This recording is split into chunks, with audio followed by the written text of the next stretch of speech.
Atos capítulo 9, até o versículo de número 9. E Saulo, respirando ainda ameaças e mortes contra os discípulos do Senhor, dirigiu-se ao sumo sacerdote e pediu-lhes cartas para Damasco, para as sinagogas, a fim de que, se encontrasse alguns daquela seita, quer homens, quer mulheres, os conduzisse presos a Jerusalém. E indo no caminho, aconteceu que, chegando perto de Damasco, subitamente o cercou um resplendor de luz do céu.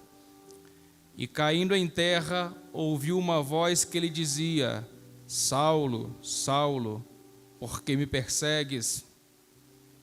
E ele disse: Quem és, Senhor? E disse o Senhor: Eu sou Jesus, a quem tu persegues. Duro é para ti recalcitrar contra os aguilhões. E ele, tremendo e atônito, disse: Senhor, que queres que te faça? E disse-lhe o Senhor: Levanta-te e entra na cidade, e lá te será dito o que te convém fazer. E os varões que iam com ele pararam espantados, ouvindo a voz, mas não vendo a ninguém. E Saulo levantou-se da terra e, abrindo os olhos, não via a ninguém, e guiando-o pela mão, o conduziram a Damasco. E esteve 3 dias sem ver, e não comeu e nem bebeu. Amém? Pode tomar assento. Se o tecladista não se importar, eu não sou de estar repreendendo o tecladista. Tá? Aí, se o senhor não se importar, é porque eu não consigo pregar com fundo musical, tá bom? Pelo amor de Deus, não vão botar aí, o pastor repreendeu o tecladista, né? Já viram, né, o que deu por aí, né? Não vão.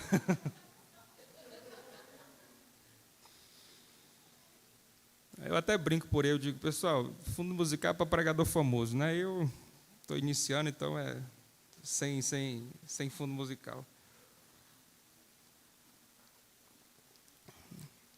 É porque eu sou chato, irmão. Mas vamos lá. O capítulo 9 do livro de Atos dos Apóstolos trata exclusivamente da conversão do apóstolo Paulo. Para falar do apóstolo Paulo, irmãos, é mister que tenhamos alguns cuidados para falar deste homem. Sem nenhum viés de idolatria a ele, mas Paulo é um homem de destaque na Bíblia. Para que os irmãos possam ter a ideia, ele é chamado de o apóstolo dos gentios. Ele é aquele que elucidou a teologia sistemática como nós temos hoje. Ele é o mais proeminente escritor das páginas do Novo Testamento. Só a título de informação, o Novo Testamento contém 27 livros, divididos da seguinte forma: 4 livros são biográficos, que são os evangelhos. Um livro histórico, que é esse que nós estamos usando como base, que é o livro de Atos dos Apóstolos. Nós temos 14 epístolas paulinas, 8 epístolas gerais e um livro profético, que é o livro das Revelações, o livro do Apocalipse. Dos 27 livros do Novo Testamento, 14 são escritos pelo apóstolo Paulo. Ou seja, mais da metade do Novo Testamento, Paulo quem escreveu, devidamente inspirado pelo Espírito Santo. Então é um homem que merece o nosso respeito. O apóstolo Paulo, ele traz na sua bagagem, no seu currículo, o epíteto de fariseu. Não era apenas uma alcunha, ele de fato era fariseu. E ser fariseu, irmãos, diferente daquilo que nós conhecemos pejorativamente, que fariseu é hipócrita, que fariseu não presta, né? Até porque alguns fariseus relatados na Bíblia, nos tempos de Jesus, eram assim. Mas ser fariseu naquela época, irmãos, era ter um status de grande expressividade. Ser fariseu não era de qualquer forma. Ser fariseu naquela época, irmãos, era representar a classe espiritual que defendia as tradições dadas por Deus a Moisés.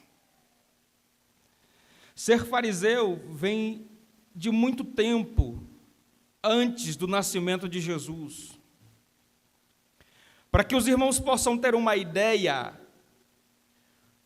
séculos antes do nascimento de Jesus, quando os gregos vinham e sitiavam uma região, eles tentavam helenizar aquela região e transferir a cultura grega para a região agora dominada. No ano 331 a.C., um grupo de gregos capitaneados por Antíoco Epifânio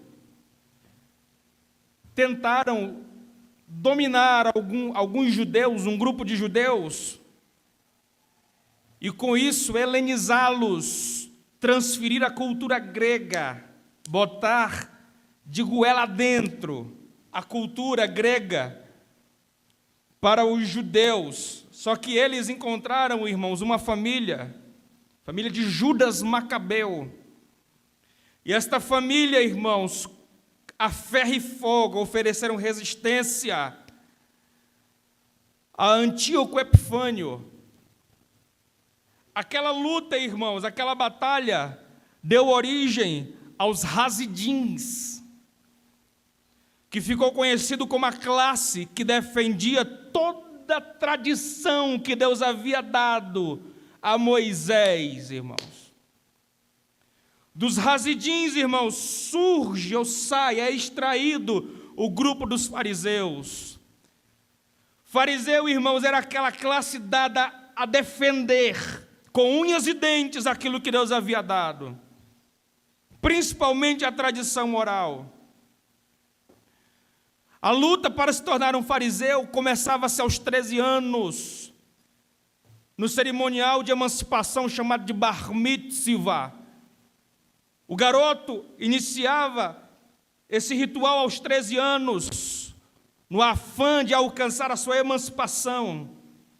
E lá, irmãos, com muita propriedade, irmãos, eu estou falando de um adolescente de 13 anos, um adolescente que está iniciando, irmãos, a sua fase de adolescente.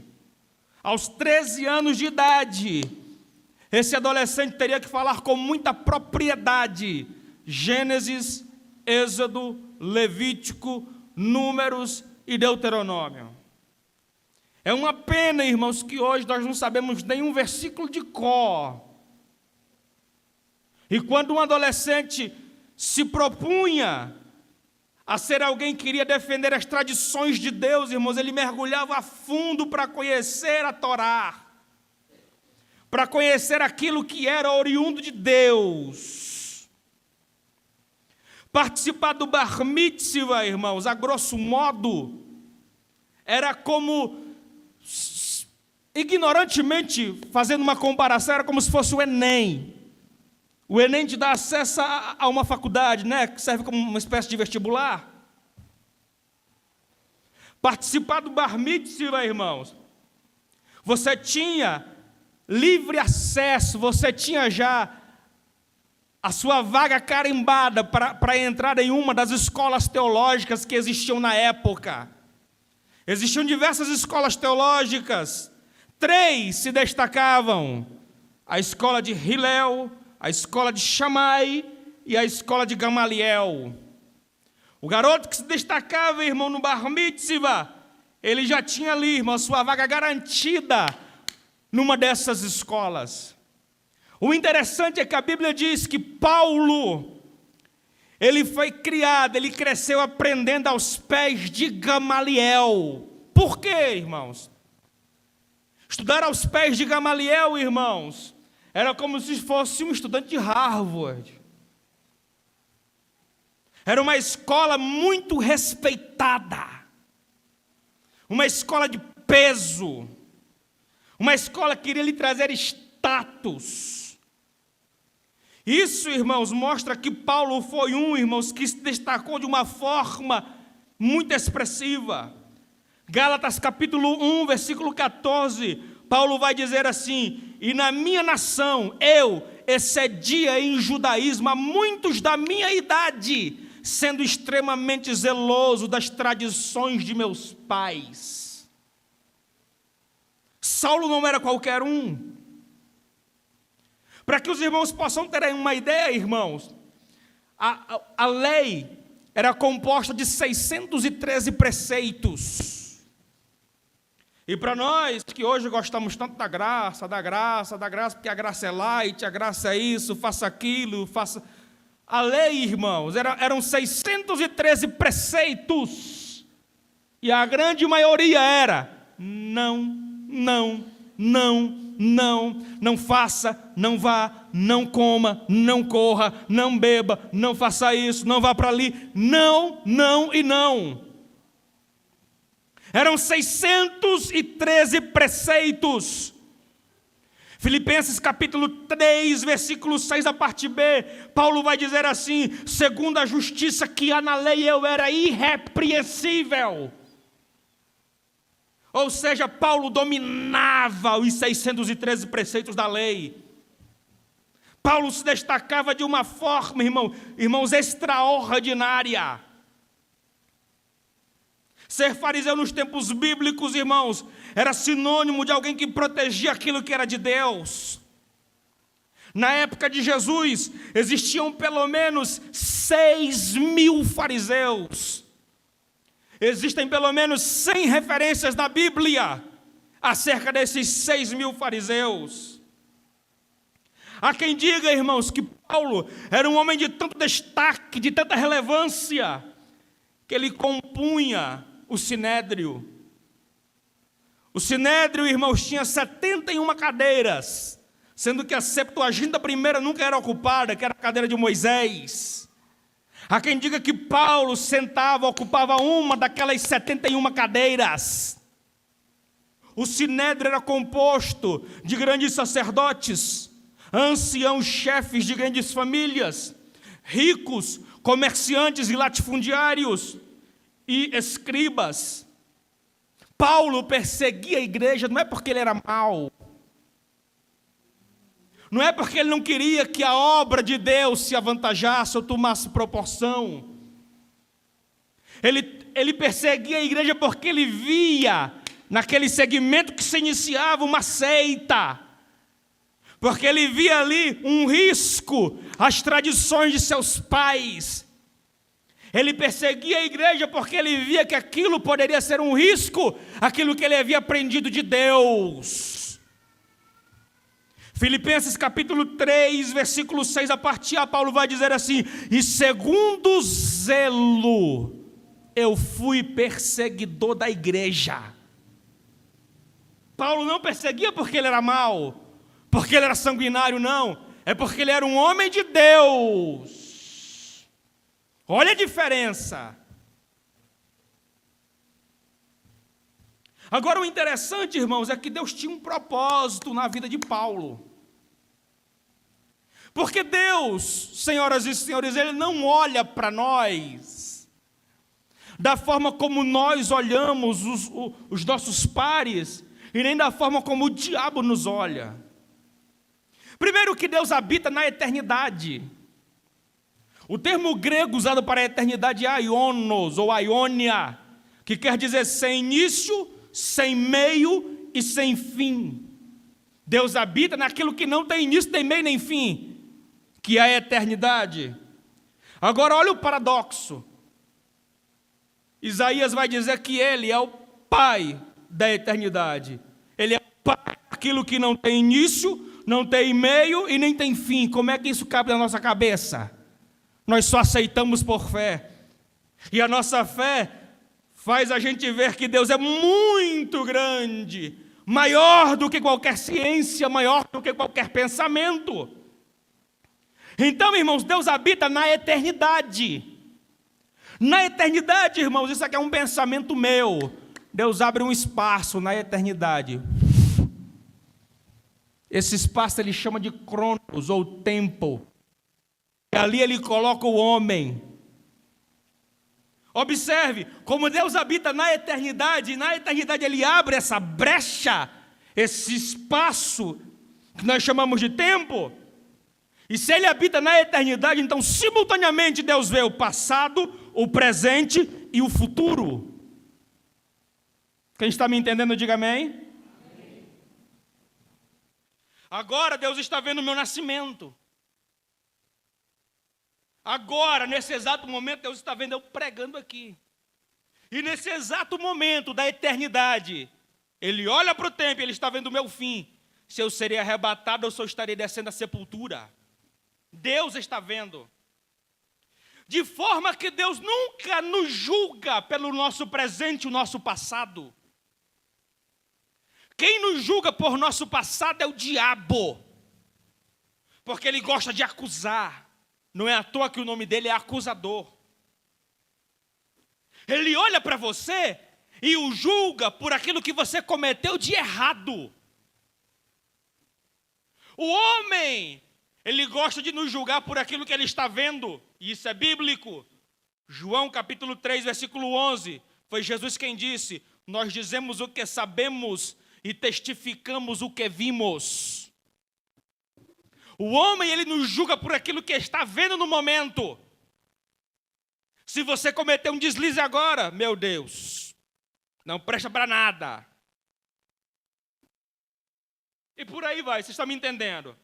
Agora, Deus nunca nos julga pelo nosso passado e nem pelo nosso presente. Deus nos julga pelo nosso futuro. Por quê, pastor?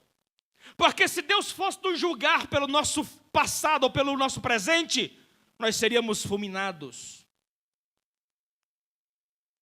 A Bíblia diz que quando Saulo se converte e que ele entra em Damasco, Deus vai visitar Ananias. E Ananias, irmãos, tinha uma experiência tão grande com Deus, uma comunhão tão grande com Deus, que ele ouvia audivelmente a voz de Deus. É isso que está escrito. Deus chega para ele e diz: Ananias, te levanta, vai à rua chamada direita. Ele está conversando com Deus. Ele tem comunhão com Deus, tem experiência com Deus. E Deus fala para ele: porque lá tu vai encontrar uma casa, e lá dentro tem um homem que eu separei para mim. E Ananias: quem é, Senhor? Aí Deus vai e fala: é Saulo. Aí Ananias: Saulo? Mas que Saulo, Senhor? Homem, é Saulo. Que Saulo, Senhor? Olha o crente espiritual, que tinha comunhão. Aí o Senhor diz: é Saulo de Tarso. Aí olha o que ele fala: olha o homem que tem visão. Senhor, pelo amor de Deus. Está lá no capítulo 9, Saulo. Olha como é que Ananias, crente, vai julgar Saulo. Mas Saulo perseguiu a igreja. Senhor, Saulo deu a primeira pedrada em Estevão. Resumindo, irmão, porque senão não dá tempo. Ananias diz assim: Senhor, Saulo não dá não. Saulo não presta. Se Deus vai na conversa de Ananias, irmãos, a julgar Saulo pelo presente e pelo passado, Saulo estaria liquidado. Mas olha a resposta de Deus. Ananias, não diga essas coisas, porque Saulo é para mim um vaso escolhido. Saulo ainda não era, irmãos, mas Deus estava vendo como se fosse. Então, irmão, não é pelo que você faz ou pelo que você deixa de fazer, é pela graça de Deus. Amém? Pois bem, irmãos, Deus age dessa forma. E no caminho de Damasco, quando Saulo está indo, e o interessante é que no início do capítulo 9, vai dizer que Saulo aspirava a morte dos crentes, não é? Vamos seguir. O interessante, irmãos, é que no caminho de Damasco, um esplendor de luz aparece, irmãos. Uma luz incandescente.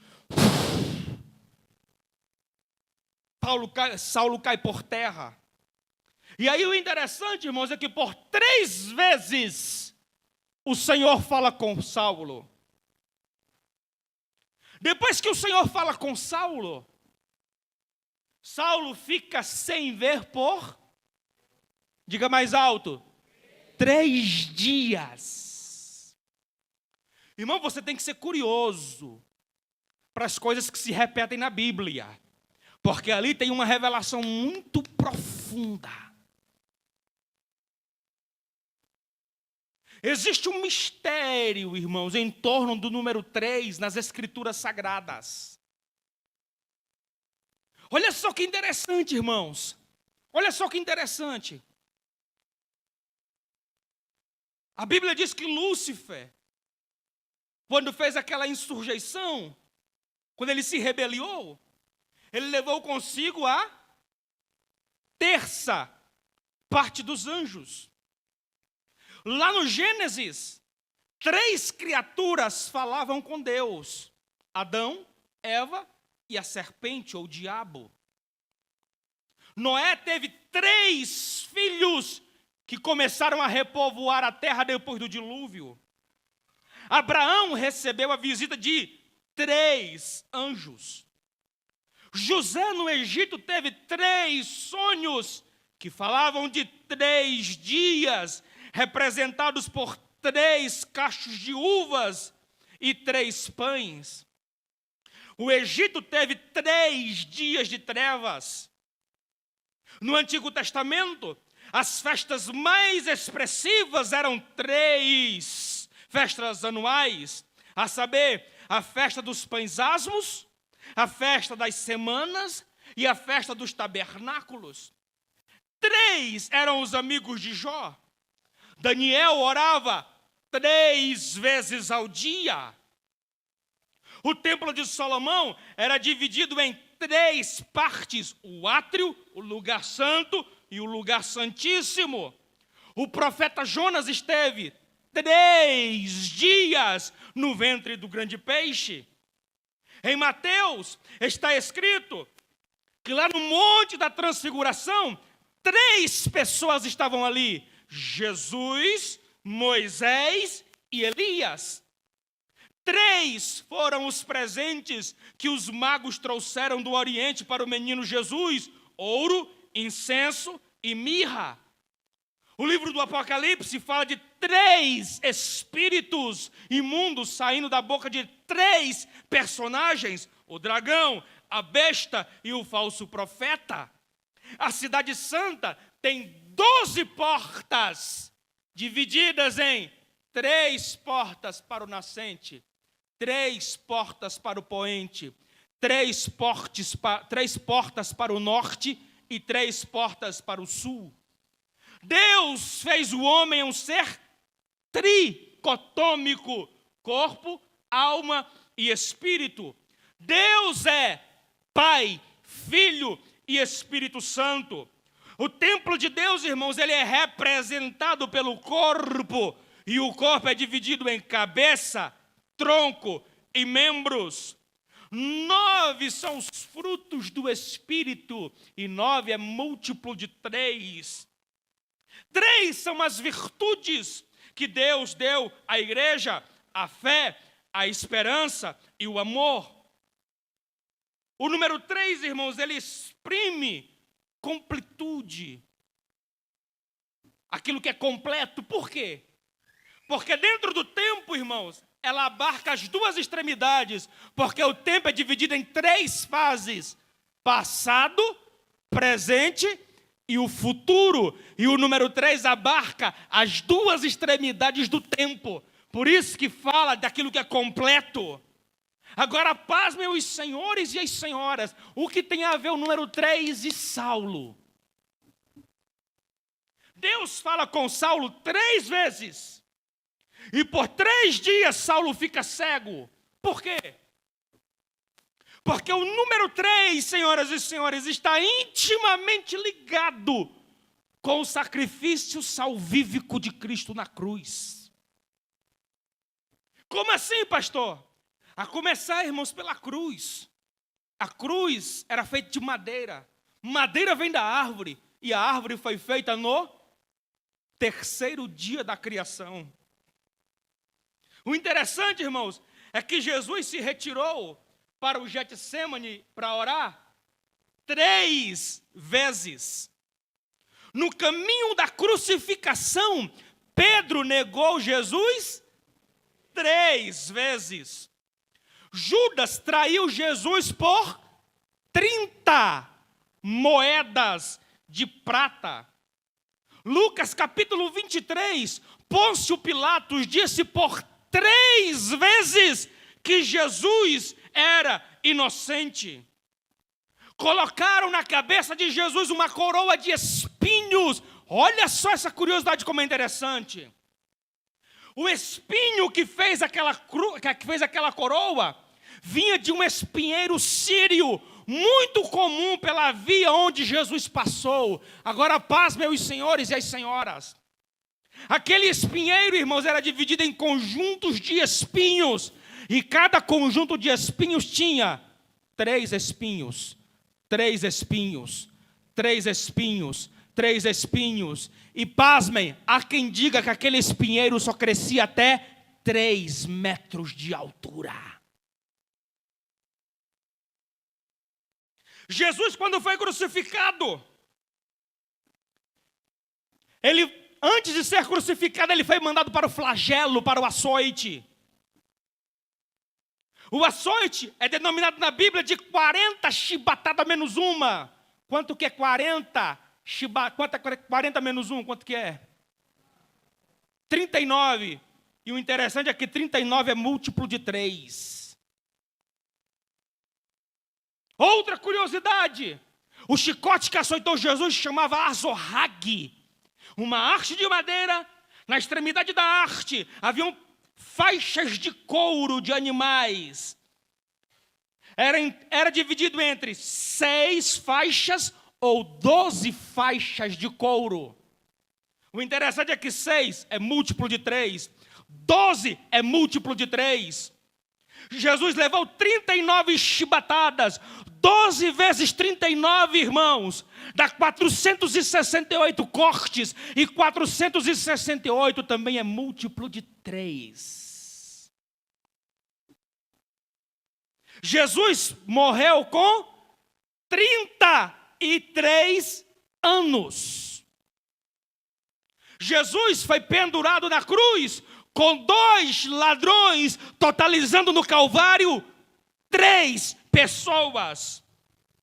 Do lugar da condenação ao lugar da execução eram 600 metros de distância. 600 múltiplo de 3.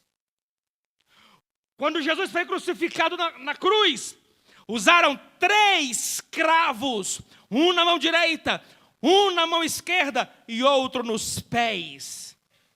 Há quem diga que aqueles cravos tinham entre 12 e 18 centímetros. 12 é múltiplo de 3. 18 também é múltiplo de 3.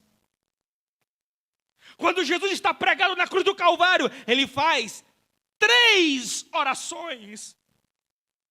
Jesus é crucificado 9 horas da manhã. E 9 é múltiplo de 3. Jesus fica 6 horas preso na cruz, irmãos. 6 é múltiplo de 3.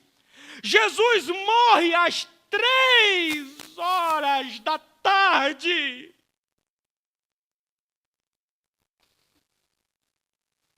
Agora, se você pudesse alegrar, irmãos, dê uma linda salva de palmas. Mas ao terceiro dia, ele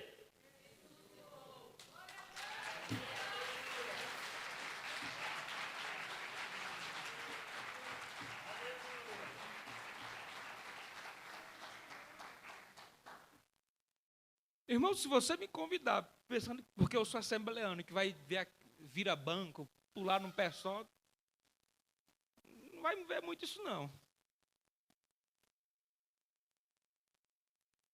O interessante, irmãos, como está intimamente ligado o número 3, a salvação. Deus queria trabalhar de uma forma especial no coração de Saulo. Deus fala 3 vezes com ele. Agora, se você fechar os olhos agora, irmãos, a última lembrança que você vai ter aqui é aqui, ó. A de que você está vendo agora. Porque quando você fecha os olhos, a única coisa que você visualiza é a escuridão.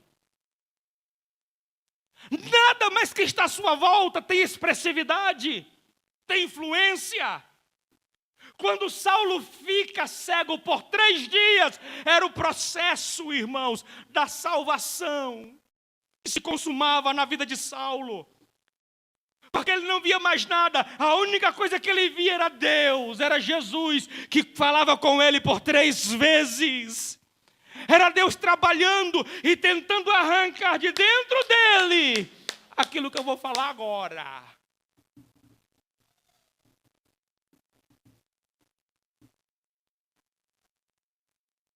Olha só a forma que Deus trabalha com Saulo, irmãos.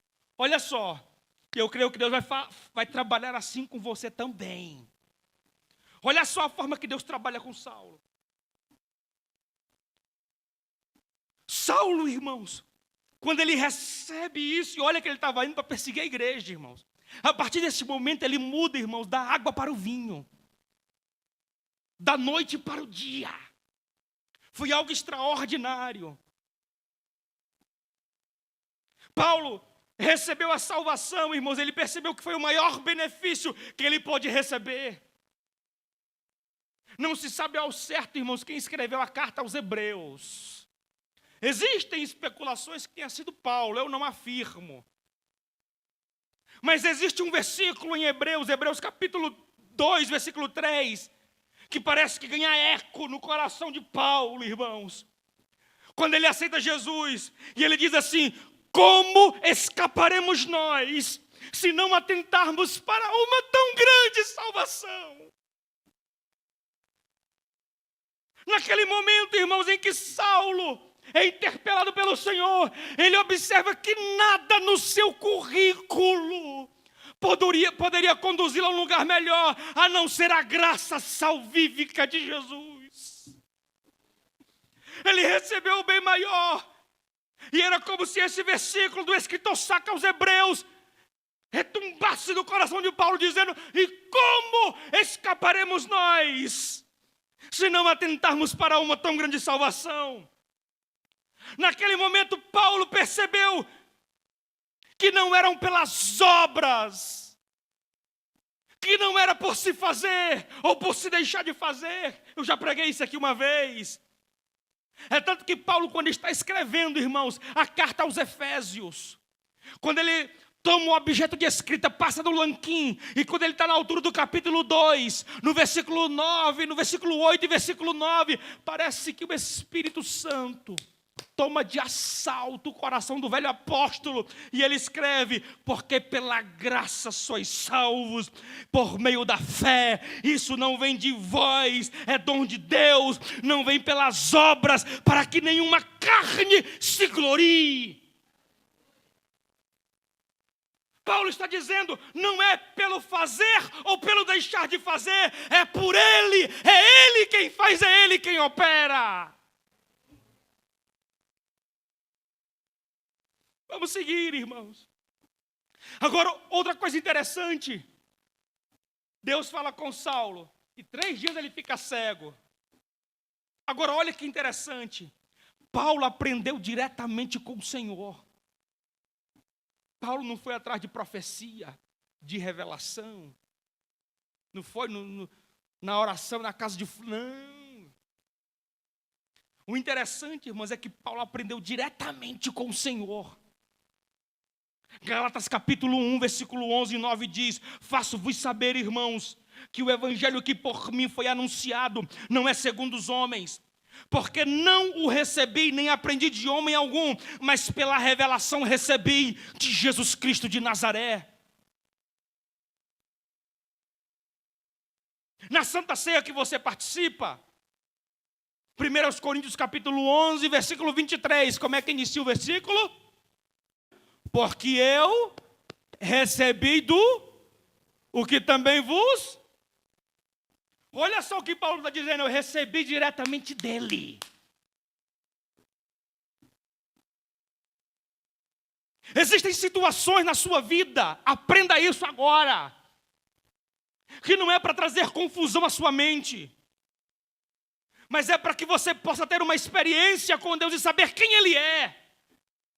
Jó, capítulo 1, versículo 1 diz: havia um homem na terra de Uz, cujo nome era Jó, homem íntegro, reto, temente a Deus e que se desviava do mal.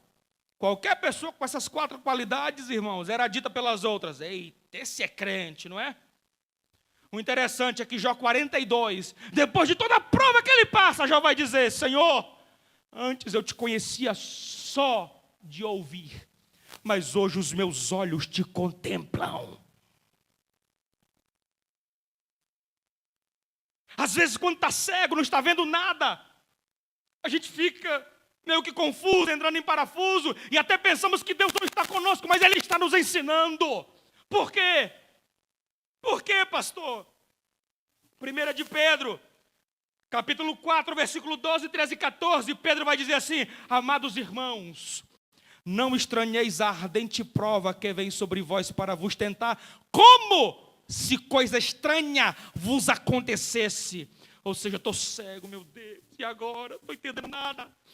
Olha o que Pedro está dizendo: amados irmãos, não estranheis a ardente prova que vem sobre vós para vos tentar, como se coisa estranha vos acontecesse, mas, olha a conjunção adversativa, mas alegrai-vos no fato de serdes participantes das aflições de Cristo, para que também na revelação da sua glória vos alegreis e vos regozijeis, e se pelo nome do Senhor sois sofredores, alegrai-vos, porque sobre vós repousa o Espírito da glória de Deus.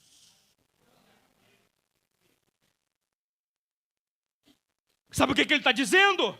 Esse momento ruim agora que você passa, é Ele fazendo o Espírito repousar sobre você, para que a sua comunhão seja afunilada.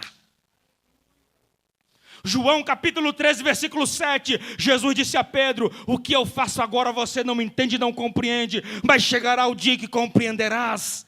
Existem situações que você não compreende, está como que cego, mas não é para compreender agora, porque vai chegar a hora, vai chegar o momento. Observe, Paulo diz: porque eu recebi do Senhor. Ele diz: eu aprendi diretamente dele. O que foi que ele aprendeu? Isso aqui é forte, viu? Agora que eu vou falar. Ele não disse que aprendeu do pastor Jean. Ele disse que aprendeu diretamente de Jesus. Eu vou lhe dar só aqui um dos ensinamentos que Jesus deu e que Paulo absorveu com maestria. Mateus capítulo 13, versículo 44 e 46, Jesus disse: também o reino dos céus é semelhante a um tesouro escondido num campo, que um homem achou e escondeu. E pelo gozo dele vai, vende tudo quanto tem e compra aquele campo. Outro sim, o reino dos céus é semelhante ao homem negociante, que busca boas pérolas, e encontrando uma pérola de grande valor, foi e vendeu tudo quanto tinha e comprou aquela pérola. Jesus estava ensinando que o reino de Deus é mais valioso do que qualquer coisa, que quando alguém acha, ele se desfaz de tudo para poder alcançar aquilo. Paulo aprendeu isso com Jesus.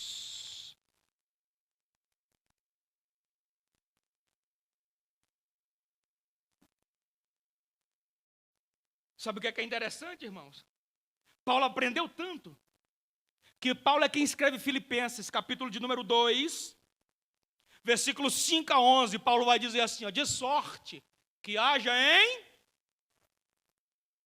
preposição em, quer dizer dentro, de sorte que haja dentro de vocês o mesmo sentimento que houve em Cristo Jesus, o qual, sendo Deus, não teve por usurpação o ser igual a Deus, antes se esvaziou e se humilhou, se esvaziou para cumprir o propósito do Pai. Está entendendo? Está me entendendo? Diga amém. Ele está dizendo, Jesus se esvaziou.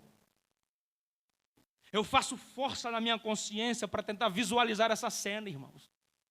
Jesus na eternidade, uma coroa laureada de glória, na mão o cetro com o qual rege o governo, a corte angelical que por toda a eternidade o adora ininterruptamente com uma perfeita adoração, dizendo: Santo, Santo, Santo, Santo, Santo, Santo, Santo, Santo é o Senhor dos exércitos e toda a terra está cheia da sua glória. Suas vestes reais, resplandecentes e talares. Parece que eu vejo, irmãos, o amor que Deus tem pelo mundo, envolvendo o coração de Jesus. E para ele cumprir esse propósito, ele tem que se esvaziar. Parece que eu vejo Jesus pegando a coroa laureada de glória e colocando no canto. Suas vestes reais, resplandecentes, angelicais e talares, ele retirando-as. O cetro com o qual rege o governo, colocando de lado, dando uma pausa na adoração perfeita e ininterrupta dos anjos, saindo da eternidade, entrando no Cronos e vindo para se humilhar. Tem outro copo aí? Tem, varão? Tem um copo aí para eu ilustrar uma coisa aqui? Tem não?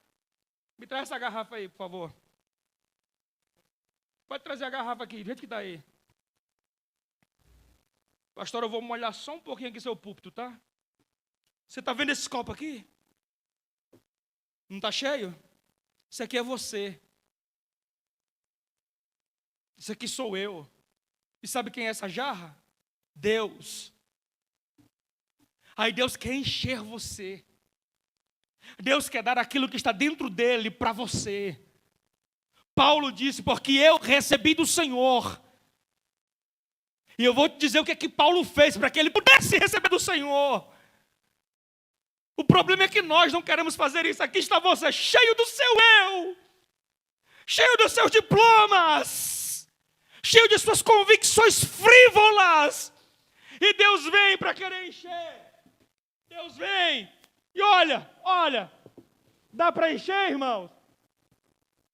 Está desperdiçando a oportunidade de ser cheio de Deus. Para que Deus possa encher, o que você tem que fazer? Você tem que se esvaziar para que o propósito de Deus se cumpra na sua vida. O maior exemplo quem deu foi Jesus e Paulo absorveu isso. Paulo viu que Jesus se esvaziou. Paulo aprendeu que Jesus disse, olha, o reino dos céus é semelhante a um homem que procura boas pérolas, e achando uma pérola, ele vai e vende tudo quanto tem, tudo quanto é precioso para ele, e ele vai em busca daquela boa pérola. Sabe o que Paulo fez no momento da conversão? Aleluia! Filipenses capítulo 3, versículo 4 a 9, Paulo vai dizer assim, isso aqui é para tu, viu? Que anda todo nu. Se acha, não dá o braço a torcer, não dá glória na pregação de ninguém. Todo pregador não vale nada, só ele que acha que é o Jesus. Olha só como é que Paulo aprendeu, olha o que ele diz. Ainda que alguém possa confiar na carne, se algum outro cuida que pode confiar na carne, eu poderia confiar muito mais. Olha o currículo dele. Porque eu fui circuncidado ao 8º dia. Sou da linhagem de Israel. Sou da tribo de Benjamim. Sou hebreu de hebreu. Segundo a lei eu fui fariseu. Segundo o zelo eu fui perseguidor da igreja. Segundo a justiça que há na lei eu fui irrepreensível. Mas o que para mim era ganho, reputei-o perda por Cristo. E na verdade, tenho também por perda todas as coisas, pela excelência do conhecimento de Cristo Jesus, meu Senhor, pelo qual sofri a perda de todas essas coisas e as considero como esterco.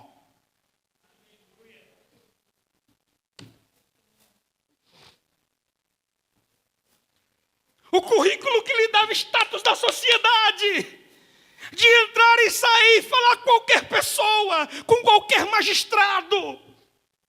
Paulo olha para o currículo e diz: isso para mim não vale nada, pela excelência do conhecimento de Cristo Jesus. Eu te pergunto, com quem você tem aprendido?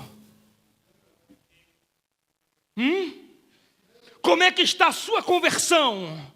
Com quem você tem aprendido? Que às vezes você não abre mão do seu eu. Às vezes Jesus te acorda pela madrugada e você só vira para o lado e vai roncar. Quantas vezes Jesus pediu somente o teu almoço e você não deu ouvidos? Ele não pede muita coisa, irmãos. Mas o eu fala mais alto. Nós vivemos numa época do evangelho prostituído e adulterado, onde o homem não é confrontado, o seu pecado não é confrontado. Vivemos numa época do evangelho, irmãos, da antropologia, onde o homem é o centro das coisas e Deus é a escória. Para que você possa ter uma ideia, eu conheci um camarada, irmão, que eu não posso chamar esse camarada de pastor. Para você ter uma... Sabe o que ele disse? Eu jejuo todo dia, irmão. Eu levanto de manhãzinha cedo, faço meu café da manhã bem reforçado, como e fico até meio-dia sem comer nada. E aí quando a gente riu, como você riu agora, sabe o que ele disse? Me prova aí que Deus não recebe esse jejum, me prova.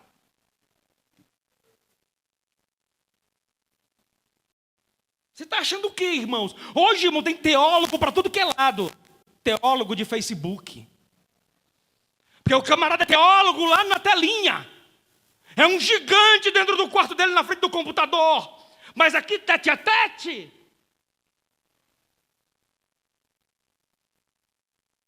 Você está me entendendo, irmãos?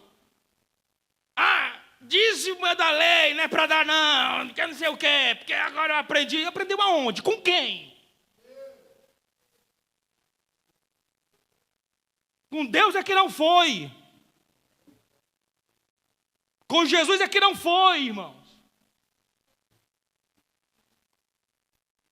Porque quem aprende com Jesus vai ter a máxima ardendo na sua alma, dizendo: aquele que quiser vir após mim, negue-se a si mesmo, tome a sua cruz e siga-me. Não é de qualquer jeito. Eu contei um testemunho aqui, irmão, um testemunho, vou contá-lo de novo. Eu contei isso aqui há uns 3 anos. Eu estava trabalhando no gabinete de identificação do Exército, fazendo identidades. E aí eu fico lá no computador, a pessoa vem que quer fazer identidade, a identidade dos militares e de seus dependentes. Você entra na minha frente, eu vou colher digital, vou olhar os dados onomáticos, né, a cutis, o olho, o cabelo, enfim. Aí chega uma mocinha com o pai dele era militar, sendo na minha frente, e eu estou lá.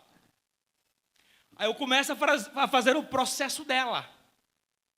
Quando ela me passa a foto, irmãos, eu olhei a foto dela, irmãos, ela estava de, eu não sei como é que chama, é camiseta, que não tem manga, e o decote bem aberto aqui, ó, na foto. Eu não gosto de falar muito nas igrejas dos outros, que o povo vai dizer, isso é assembleano. Mas vocês me convidaram porque quiseram. Aí olha só, irmãos. Aí eu peguei a foto e disse, falei para o pai dela, né? Senhor, Essa foto aqui não passa porque a legislação não permite. Porque a pessoa tem que estar bem trajada. E isso no exército, viu?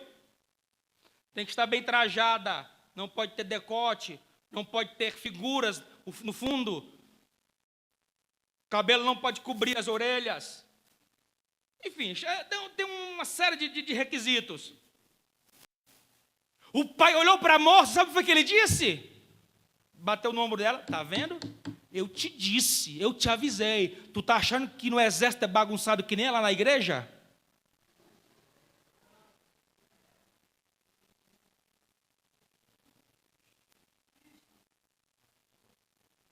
E ele não sabia que eu sou pastor.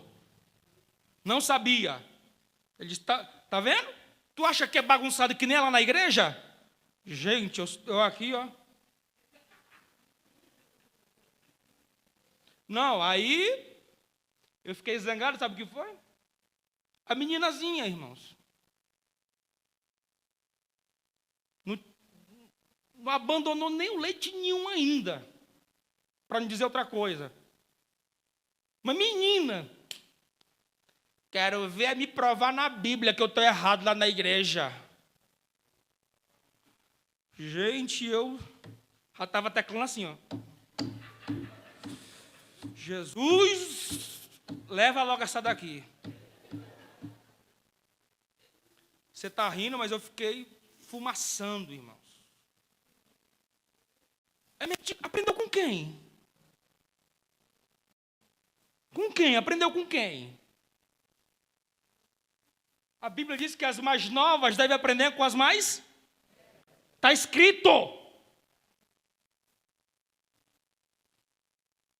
A vida do cristão é ipsis literi Bíblia. Literalmente. Não existe outro caminho, outro discurso. Bíblia. Se a Bíblia diz assim, é para ser assim. Aprendeu com quem? Dá uma olhada para dentro de você. Você aprendeu com quem? Olha para o tipo de conversão sua. Não estou falando aqui de usos e costumes, tá, irmão? Do tipo de roupa que você veste, não. Estou falando daquilo que você abre mão em prol da causa. Olha só, irmãos. O último versículo que eu vou dar. Como isso aqui é forte. Atos dos Apóstolos, capítulo 20, versículos 22, 23 e 24. Olha só como é forte isso aqui. Versículo 22, Paulo diz assim. Olhe para mim. E agora, eis que, ligado eu pelo Espírito, vou para Jerusalém, não sabendo lá o que me há de acontecer. Versículo 22, Paulo diz, eu vou para lá, mas não sei o que é que vai me acontecer, eu só estou ligado pelo Espírito. Versículo 23, ele diz, a não ser aquilo que o Espírito Santo está me falando, me dizendo que de cidade em cidade me esperam prisões e tribulações. Deixa eu te fazer uma pergunta aqui. Se nessa rua aqui, duas gangues, em cada extremidade, começaram a degladiar-se aqui. Tiro. E tiro. Você só vê o papoca aí. Você teria coragem de atravessar a rua aqui? Teria? Você está vendo só as traçantes, irmão, aqui, ó. Quem é militar sabe do que eu estou falando. Só aqueles projetos que vai, parece fogo. Você teria coragem de passar aqui? Não? E se Deus mandasse? É, né? Eu não me arrisco não dizer que ia não, irmão. Só sei na hora. Tá achando o quê, meu irmão? Se Deus mandasse, eu ia. Oh, meu irmão. Se Deus mandar, eu vou. Eu só sei na hora, meu irmão. Agora olha Paulo. Vou repetir. Só falei até o versículo 23. Falta o 24. No versículo 22 ele diz que está ligado pelo Espírito e que vai para Jerusalém, não sabe o que vai acontecer. No versículo 23 ele diz que lhe esperam prisões e tribulações. Só aí já era para ele recuar, mas ele continua caminhando. Agora olha o versículo 24, como é que ele encerra dizendo: mas em minha vida não há nada por preciosa, a não ser cumprir com alegria a carreira e o ministério que recebi da parte do Senhor Jesus, de dar testemunho do evangelho da graça de Deus.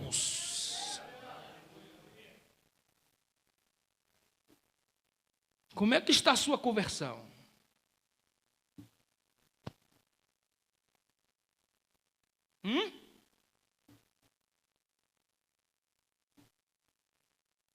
O que Deus exige de você, você entrega?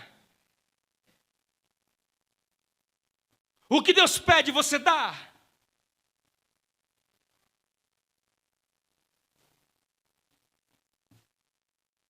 Se você não está dando, sinto lhe informar, mas não foi com Jesus que você aprendeu. E tome muito cuidado, eu preguei isso aqui da última vez. 1 Timóteo capítulo 4 diz: porque o Espírito expressamente diz que nos últimos dias muitos se apostatarão da fé, dando ouvidos a espíritos enganadores e a doutrinas de demônios. Ele está dizendo que existem doutrinas de demônios sendo ministradas nos púlpitos. Tem demônio ensinando e tem gente aderindo.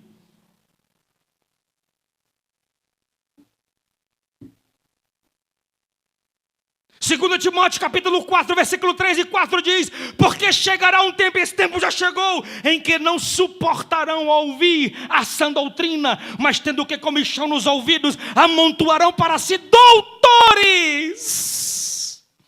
Não é pregadorzinho ralo que nem o Jean, não.